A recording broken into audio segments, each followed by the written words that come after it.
Everybody. Today we are joined with Marlon from Ramstalk to preview the Rams 2026 season, the Super Bowl favorites, the most talked about team of the NFL offseason, maybe the most talked about off seasons in the history of the NFL. A lot of moves made. So we're going to kind of start by doing a brief recap of the offseason because all of our offseason content was pretty much on the Rams because they were making a move like every single week. So the big moves, obviously, Myles Garrett, Trent McDuffie, Ty Simpson. Any other things you want to bring up, Marlon, or you just want to talk about those? Yeah, we could talk about those. I feel like when we got Myles Garrett, a lot of people forgot that we even got McDuffie and Jalen Watson. So it was like those are two huge additions to the secondary, along with the backfield. You got Myles Garrett and Byron Young paired up on the line, and then if their QB's under pressure, who's going to be watching the ball on the deep field? McDuffie and Jalen Watson. So that should be really exciting. It's kind of surprising to me how much less attention they got, especially, I know Myles Garrett just broke the sack record and he's arguably the best player in the league right now, but I think it's crazy. Yeah. Yeah. No, it's definitely a fair statement. And then talking about Ty Simpson, so I was not a fan of the move when they drafted him, not because the drafting a quarterback, just because I was not a fan of Ty Simpson. Because Mhm. listen, good teams, they take care of their issues before they come issues. I think of, the Patriots when they drafted Jimmy Garoppolo, even though he didn't end up replacing Tom Brady. When Brady got suspended in 2016, Patriots went 3-1 in Brady's absence, and Garoppolo went 2-0 in his own starts. Mhm. So the offseason, I get picking a quarterback. Like if they picked him at 29 and not 13, they traded 13 for McDuffie. None of this happens. No one's like, oh, what the fuck are the Rams doing? But Yeah. because he got picked so early, that's kind of the issue. It turns Um, out. yeah. So now kind of like growing over to kind of like how the Rams lineup's looking. Another guy I want to talk about, very underrated addition, Jalen Watson. Yeah. And Jalen Watson, he's going to be corner two or three around there, and a good deal, dude. 3 years, 39 million, not bad at all for like Yeah. a really good number two corner. He's playing with McDuffie, and your secondary, which was a liability for you last year, is now going to be a strength. Yeah. It's crazy. We've really just flipped the switch. Like you go from having them. And remember, the Rams had the fewest allowed points halfway through the season, beating the Texans for like I think 2 or 3 games straight. But having a secondary in that backfield that's actually reputable and has won Super Bowls and knows the pressure of being in a close game and actual great historic playoff team for the past 10 years in the Chiefs. I think it's going to be a very, very big addition. We've already seen a lot of clips of Trey McDuffie at training camp against Puka. He's done phenomenal against Puka from what I've seen. And you see all the stuff where like Puka gets a ball on him and people are like, that's not what I want to see. But you have to realize Puka's like the best receiver in the league. So it's like Yeah. there's that's gonna happen often. But iron sharpens iron. I'm really excited to see what happens. I think the Rams are gonna be competitive. Oh yeah, 100%. Um, and something I want to talk about. So obviously your receivers will be good with Puka and Devontae Adams. Adams hopefully will have a fully healthy season. Tight end's a very good tight end unit. Quarterback, obviously Stafford won the MVP last year. I'm not going to expect him to perform as well this year. Like he's not going to have over 40 touchdowns and like an MVP season again, maybe in the 30s or something like Defense will that. take off some stress too. Yeah, Yeah. defense will take off some stress. And also for him to play all 17 games again, that could be a stretch too. Yeah. But two things I want to talk about, the running game and the O-line. O-line's kind of concerning. I'm going to be Well, completely honest. could I it is a little concerning. Could I shuffle back to your Ty Simpson argument? Yeah. So what I wanted to say is with the QB spot being probably the biggest question, but obviously he was the best QB in the league. There's no doubt about that. He was the MVP. But he is getting up there. He's 38 years old. He's played 18 seasons in the NFL now. It's going to be a big stress, especially as you were just talking about the O line. So the O line's got to be on lock with Alaric Jackson and all that. But what I wanted to say is Ty Simpson coming into his preseason debut going 21 for 25 with an 83% completion percentage. That takes a little bit of stress off your shoulders knowing that if your QB goes down, you know. But again, it only was one preseason game. We're not seeing him against Were there actual any NFL starters playing starters. against him? Yeah, we need to see some NFL starters, so that's what I do want to say. But any QB, any established QB in a Sean McVay offense and in the Rams offense and being around that, being around Matthew Stafford. I mean, Ty Simpson literally came out and said, I learned more from Stafford in these 4 months than I have in college in 4 years. Yeah. So to me, that says a lot. And I think Ty Simpson, yeah, he wasn't the 13th pick you wanted, but, but, QB is probably the only thing that you really have to worry about besides picking receiver in that draft. And obviously, it wasn't the best QB talent. I mean, look at Mendoza. He had a little bit of a struggle last night and hasn't been Yeah. exactly what we looked for, or what the Raiders are looking for. But at the same time, I think, and I'm going to defend it, I wasn't happy in the moment. I'd love a Makai Lemon. But at the end of the day, I understand the pick. And if Ty Simpson is trained the right way through McVay and Stafford, nobody's going to bat an eye to the Rams. Nobody's going to say anything. Yeah, I know, but I need to see him against some NFL stars. I don't Yeah. doubt he's going to be good. But yeah, the O line, I mean, Kevin Dotson, Steve Avila, Alaric Jackson, they're veterans. They're going to hold it down. Right tackle's a big concern. I mean, big Rob Havenstein retired. And that like, I mean, kind of weird that he retired right before, probably like his second best shot to win a Super Bowl because obviously Yeah. he won in 2021. Cat But space. the O line, I mean, it's just like here's the thing, if the Rams somehow didn't make the playoffs or lost or like just didn't do as good as they thought this year, it will be because of the O line. That's what I'm trying to say.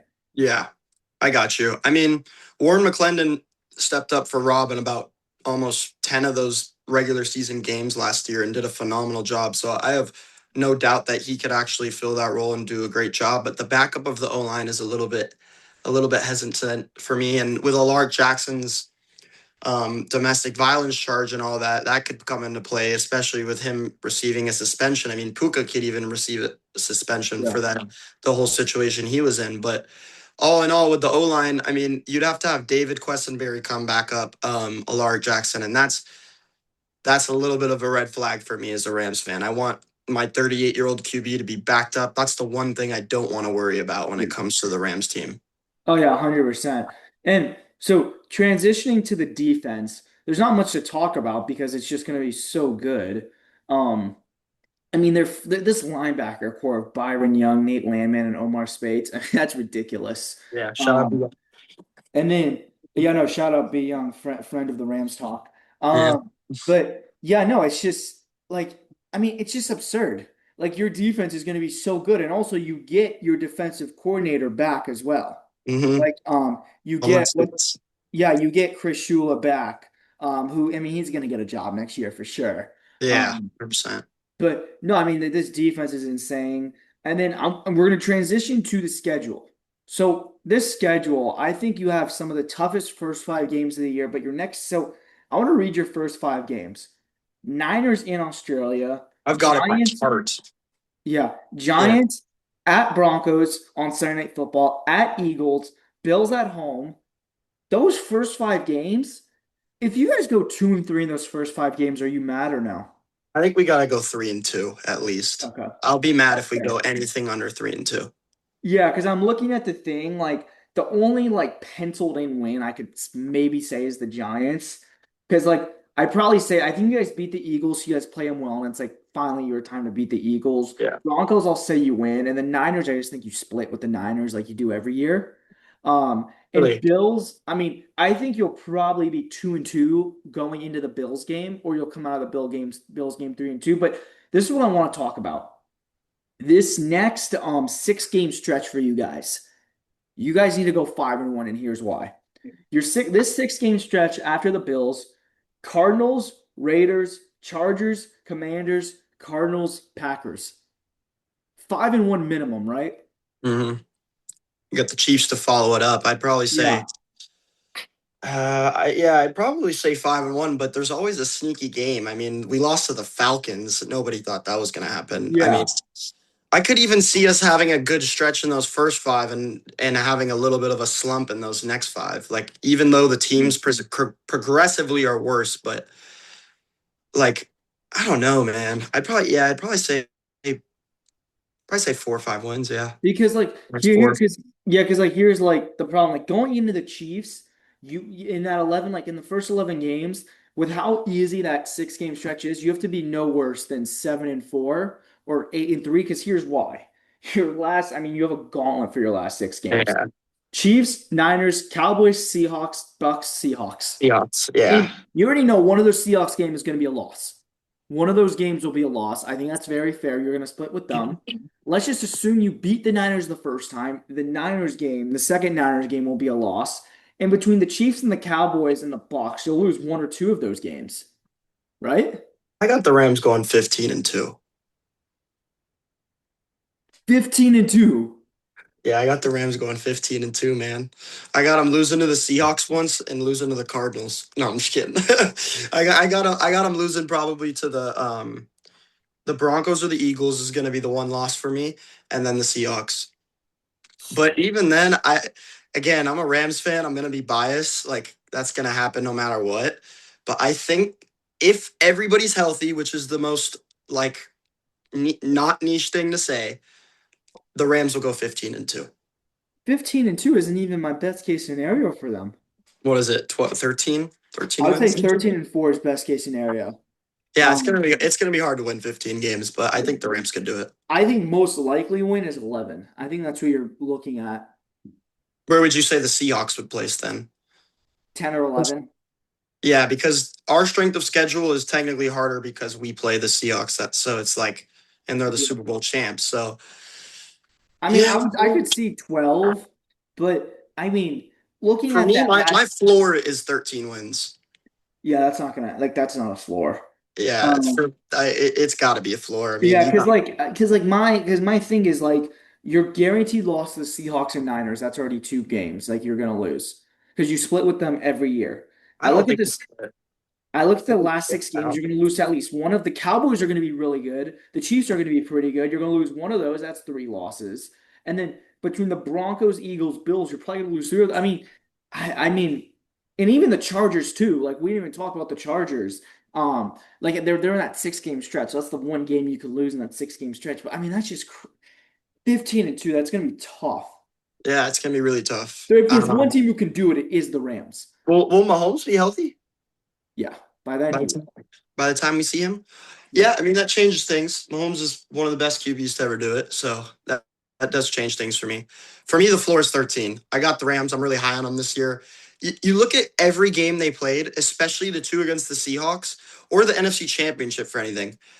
We were putting up so many points. Yeah, we were falling behind defensively, but with the defense now, the games shouldn't even be close. The Rams couldn't keep up defensively, but if you really look at it like that, I'm giving the Seahawks a win because I have respect for them because they just won the Super Bowl. I won't give the Niners any respect. I think they're too hurt. I don't think they have the depth. I don't think they have the same lineup as us, regardless, though we have to go play two away games basically. So at the end of the day, I think when it comes down to like looking at the Seahawks game from last year, like all of those were defensive onslaughts from our team, or terrible. Like it was just terrible. That's not the right word usage, onslaught. But my whole point is, you add McDuffie and Watson and Myles Garrett, there's bound to be a lot of improvement, and it's bound to be a lot harder for the Seahawks to play, especially if the Rams are still scoring almost 30 points a game on them. I mean, Stafford threw for 800 yards in those games. Yeah, no, yeah, but I mean 14, I mean 15-2. That's tough. It's really tough. Yeah, And I mean Dolphins did it. They went 17-0. yeah, but that was in 1970s though. That's like Yeah, I know. yeah. But yeah, one advantage I will say the Rams do have um is they get a pretty like they don't have to play whatchamacallit, the whole NFC North. That is one advantage because I mean, if they got to play the Lions, Bears, like Mhm. that could be two losses for sure. But I mean, that's just oh, that's just a tough. That's just a tough kind of. They just got a tough draw with the schedule. However, I do think the Rams are one of the three teams that could win the Super Bowl. Who are you three or two? I think my Super Bowl bubble is Rams, Bears, Bills. I think as of right now, those are my teams. I think. I mean, Rams. It's gonna be Rams, Bears, NFC Championship. That's gonna be the Super Bowl. Similar to last year, the NFC Championship was the Super Bowl. Like whoever wins that, like Rams, Bears, when they meet in the playoffs, inevitably, like it could be in the divisional round, depending how seeding works. So the Bears have a really tough schedule as well. Like, but I will say the Rams are my favorites to win the Super Bowl. And also, Seattle's not getting enough like kind of credit for repeating. Like there's a chance Seattle repeats as well. And they still have one of the best defenses. They added Yeah. a great running back to replace K9. I mean, hopefully we'll see. I mean, they only get better, and Torrey Horton's going to come back. I don't know if you know Yeah. about that guy, but that guy's Yeah, I know a he's good player. yeah. So I'm still high on the Seahawks. I still think they'll do really well, but I just think with how the Rams were moving against them last season, adding on defense what they did, literally just makes it a 10 times easier win. I Yeah. mean, we kept scoring points on them, but we couldn't stop them. So imagine what we would do to them if we could stop them. That's how I see it. I That's don't a know. that's a fair point. But yeah, on that note, we're gonna end this video. Thank you, Marlon, for joining us. I'm sure we're gonna have another video together because the Rams are gonna have another crazy game or another crazy move. Who knows? Maybe we'll do a game recap of Rams Niners because that's a standalone game. But thank you, Marlon, always for joining us. Rams Talk. Everything will be linked in the description, and we'll see you next time. Sir